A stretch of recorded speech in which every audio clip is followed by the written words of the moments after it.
રાજકોટના અર્જુન જ્વેલર્સના કેશિયરને પોલીસે ઝડપી પાડ્યો. કેશિયર દ્વારા રૂપિયા 1.99 કરોડની છેતરપિંડી કરવામાં આવી હતી. પોલીસે આરોપી કેશિયર હિતેશ પરમારની આણંદથી ધરપકડ કરી છે અને 7 દિવસના રિમાન્ડ મેળવ્યા છે. આરોપી રોકડ રકમ ઉપરાંત રૂપિયા 25 લાખની કિંમતનું સોનું લઈને ફરાર થઈ ગયો હતો.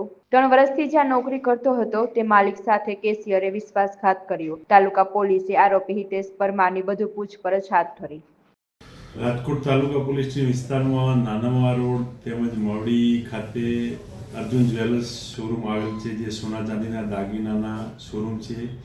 તેમાં 2022થી કેશિયર તરીકે હિતેશભાઈ શૈલેષભાઈ પરમાર નાઓ નોકરી કરતા. તેઓએ ગ્રાહકોને અલગ અલગ સ્કીમની લાલચ આપી પોતાની વાકચાતુરીથી ગ્રાહકોને આકર્ષી અને અલગ અલગ સ્કીમોની બતાવી અને ગ્રાહકો પાસેથી પૈસા ઉઘરાવી, ખોટા વાઉચરો બનાવી અને ઉચ્ચાપત કરેલ છે. જે બાબતે રાજકોટ તાલુકા પોલીસે ગુનો દાખલ BNS કલમ 316, 4, 336(2), 336(3), 338 તેમજ 340(2) મુજબ ગુનો દાખલ થયેલ છે.